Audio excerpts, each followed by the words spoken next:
All right, folks, welcome to Mr. K's at-home taxidermy animal preservation series. We're having a lot of fun here. Today, what I'm going to be focusing on is skeletal articulation. So like taking a dead animal skeleton and then preserving the bones and then reassembling them into that animal or into whatever part you want to save. A lot of people do European mounts where they just do the skull, and that makes a lot of sense. It's simple, it's fairly easy. You can find things that were roadkill. This is a great example of a project to do to roadkill that you don't have to handle a lot. What I had was some fresh animals that had passed on, and so I found them, got them, and what I'm doing is I'm going to preserve the bones. So I kept them in the freezer. What I did actually is I started by skinning them out. I deboned as much of the meat off as possible, trimmed everything off that I could, and then I froze them because I didn't have time that day to finish them up.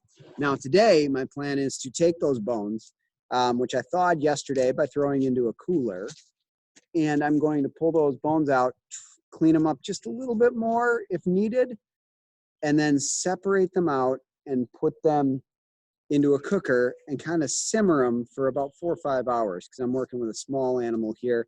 If you had a large deer skull, 5-6 hours maybe, but you don't want to truly boil because if they're boiling, you can damage the bones a little bit. And then we'll talk about degreasing later. So episode 1 here, bone or skeletal articulation, is getting them ready and cleaning.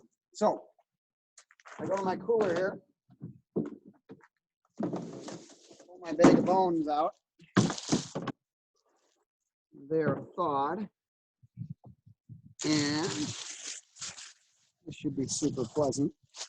Here we go. There's a leg, as you can see. Put that down here. Another leg. I tried to keep the legs together, so I didn't completely separate everything out. Now there's an advantage to doing that. The main advantage being this is a puzzle. I want to do a full skeleton, a full skeletal articulation. This is going to be a puzzle.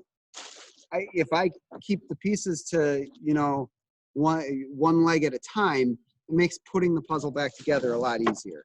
I ended up with a few skulls here from this project. They're not clearly all from the same animal. It'd be funny to assemble them with 3 skulls, but that'd be kind of odd. All right, so you'll notice what I did is I took and trimmed off a lot of the meat already. Okay, I gutted the animal, I cleaned things up. There's a lot of meat on here still that could be trimmed off right now. I'm actually not that worried about it because of the fact that I'm going to put this into a cooker and slowly cook it. It should make it like a roast. Like it's just going to fall off the bones. The meat's going to come off pretty easy. And this being ribs, my biggest concern is saving these ribs, and I don't want to lose them. You've got some cartilaginous pieces that may break down and come off, and I may not be able to get those back on. You can recreate or restructure some of this cartilage with I find hot glue actually works really well if I make a little mold and do some hot glue with it. The other thing is the vertebrae.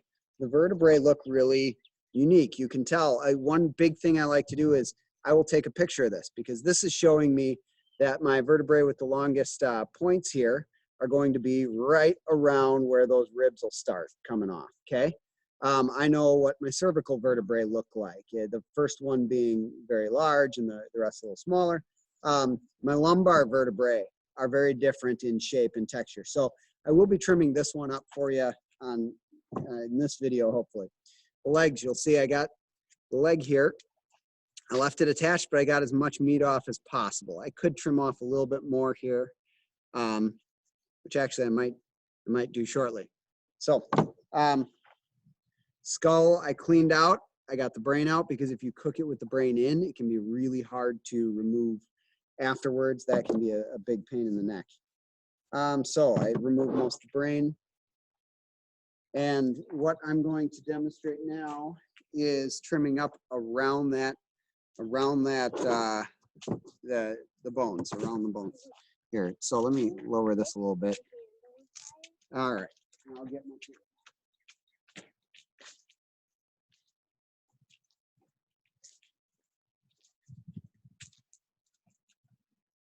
All right, I'm using just a classic scalpel here. I prefer to use scalpels in my work here because it's easier to clean. It's easier to replace the blades. I don't know. If you have a good sharp pocket knife, that's totally fine. So if I can get position here, I don't exactly have the right equipment. I can take and trim off quite a bit of this meat. And the goal is to just, anything you get off now, you don't have to take off later. That simplifies it. And because this is fresh, it doesn't smell. It's not real disgusting. So that's also helpful. If you're working with roadkill, a lot of times you might trim off a little bit and then just cook it down. The other thing you can do is macerate, where you just sit it in a bucket of water. And a lot of people will bury their bucket for a period of time or set it out for extended time. And that will definitely break it down, but it's also going to rot and smell really bad. And I don't like that. All right, so my limbs, I'm going to call good enough. And I'll show you what we do after that. I will trim a little bit of meat off the vertebrae here. Looking right here at the cervical vertebrae. I want to try to get some of this stuff off because it'll just make it a little bit easier. And then when I go to take a picture of it, because again, take a picture of how this animal is put together. It will really simplify a lot of the putting back together. I like to take pictures at this stage, especially of these limbs, because a lot of these smaller bones down in the foot, in the foot pad, can have a huge, they have a huge impact on putting it back together. If you're looking at all these bones going, wait, where does that go? Having a visual of it will help out a lot. There are some good images online, but you'll want to, having your own pictures is also beneficial.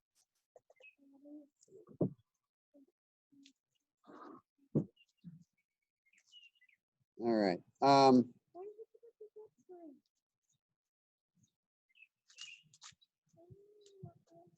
So working some of this meat off. And I don't want to spend my whole time trimming off meat and showing that to you. 4 hours. Sorry. Yeah, this kind of project takes a little bit of time, not 4 hours. I just had the kids asking me what time bedtime was. All right. I could also take and trim off in between each rib, but I'm going to wait on that. Again, I'll do it after cooking. One thing I will do is I'm going to cook some of these ribs separate, or some of these vertebrae separate, because if I have all these in together, sometimes I'll mix up my cervical and my lumbar. So to separate these vertebrae, you just kind of trim around. It's really not too bad. And then you kind of just want to separate. Don't want to break the bones at all, but just want to separate there. So now I split the vertebrae there. You can see a little bit of spinal cord there as well. But I trim right there. And the vertebrae will split along the actual joint. You'll see the joint of the vertebrae has two little parts down here and two up here that hinge on the next one. So it's kind of cool. But so this I'll know is my lumbar vertebrae. This I'll know is cervical just because it's still attached to the area up here. I don't think I'm going to split that into a third. I'll keep this separate, and the legs. Now, a lot of people will be like, oh, you just throw it all in a thing and macerate it, let it break down, and then you have all these pile of bones. That's a 200 and some page piece puzzle. I'm not interested in doing a 200 and some piece puzzle when I can break it down to, 30 to 40, maybe 20 some pieces at a time. So how do I cook this down and keep this separate from the others? You could do different pots. That's a pain in the neck.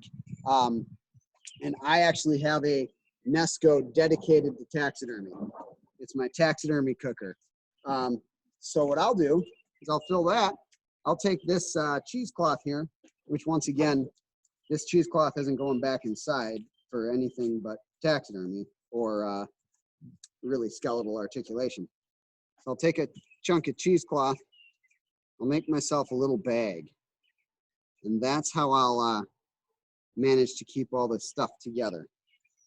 So I take the leg, set it down in my cheesecloth. I'll wrap. I'm gonna wrap a few here. And the cheesecloth will allow it to cook and simmer together without it going everywhere. It'll hold the pieces mostly together. Sometimes we get a little toe or something that slides out of there, but most of the time, again, I'm just simmering. Shouldn't be too bad. How do you fasten that? Twist ties. They work slick. Really simple. If you don't have twist ties, you've got this nice cooking string, right? Stuff you use to tie up a turkey or whatever. Now, a lot of times I would sit and label these because when I'm doing this with class, we'll have 3 or 4 raccoons going at once. And so we'll label raccoon 1. Now, how do you label? The best way I found was to have kids take a different color ribbon for the different animals. So we had the green raccoon, the blue raccoon, the yellow raccoon. Then I would have them, if they were worried about, well, I had the left front and I had the right front. First off, you should be able to tell once you pull that out what's the left and what's the right. But sometimes you can't, especially high school students can't. So what I'll have them do is then label with like a bead. Okay, the left front gets a blue bead, the right front gets a yellow bead, the left rear. So that simplifies it, okay? Just ways to do it if you're gonna teach this stuff or work with multiple animals at a time. Like for example, if I was heating this up and I only have 1 raccoon, not a big deal, but if I'm bothering to heat this up, maybe I want to put 2 raccoons in or and do them at once. These can make, what we're going to do is basically make a specimen that's an articulated skeleton specimen that a person could actually, put in a museum or put in a nature center. These are great for nature centers, stuff like that. So let's get there. I'm not going to sit here and bag up all this in front of you because that'll make the video a little bit longer than it needs to be. I got a bag in here. Put it in my Nesco. I fill it with water almost to the top. You want all of it covered, okay? The goal is to have the whole thing covered. Then I use one of 2 things. If I have borax on hand, I'll use a little bit of borax to cook it in. That'll help to degrease. It'll help to pull a lot of that stuff out of there. Don't go away. If I don't, Dawn dish soap. That degreases really well.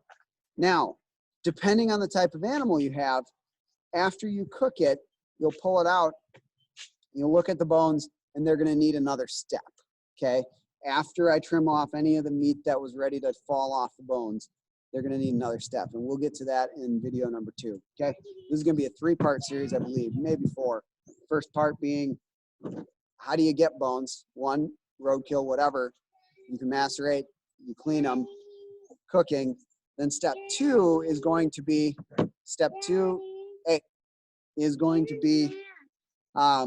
where you take and then whiten and degrease. So we'll use ammonia. I like to use hydrogen peroxide. Never use bleach. People say, oh, bleach the bones.